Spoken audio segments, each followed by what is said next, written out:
Šajā video pastāstīšu, kā atpazīt dziļviltojumus, jeb deepfake. Dziļviltojumi ir viltoti attēli, video vai audio ieraksti. Dažreiz tajos redzamie cilvēki ir datoru radīts neīstas personas, kas izskatās un izklausās kā īsti cilvēki. Citreiz tās ir mākslīgā intelekta radītas manipulācijas ar īstiem cilvēkiem. Izmantojot reālus attēlus, video vai skaņas ierakstus, mākslīgais intelekts spēj izveidot tā paša cilvēka modeli citā gaismā, notikumā, kontekstā. Pietiek ar vienu fotogrāfiju, lai tev liktu pateikt to, ko nekad neesi teicis. Bet kā tos atpazīt? Pievērs uzmanību acīm. Dziļviltojumi bieži rada nedabisku atspulgu acīs. Ja acu kustības šķiet dīvains vai robotisks, tas var būt viltojums.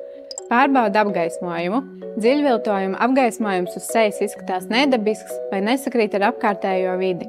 Pievērs uzmanību arī ādas toņiem, nedabīgām ēnām vai to trūkumam un krāsu niansēm viscaur video. Seko līdzi lūpu kustībām. Ja balss un lūpu kustības nav sinhronizētas, tas ir labs rādītājs, ka materiāls iespējams ir viltots. Tāpat dziļviltojumu var pieķert melos, ja pievērs uzmanību zobiem. Vēro sejas grimases, tās varētu būt stīvas vai nedabiskas.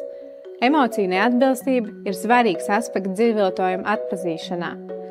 Vai cilvēka seja izrāda emocijas, kurām vajadzētu būt atbilstošām tam, ko viņš it kā saka? Pārbaudi pikseļus. Ja atsevišķas sejas daļas ir izplūdušas vai graudainas, tā ir vēl viena iespējama viltojuma pazīme. Vai galvas pikseļi saskan ar kaklu? Pievērs uzmanību, kā informācija tiek pasniegta. Vai izmantotā valoda ir tīra, vai vārdu galotnes ir pareizas, vai teksts neizklausās tulkots, vai nav dīvainas balss intonācijas vai pauzes. Visbeidzot, piedomā par kontekstu.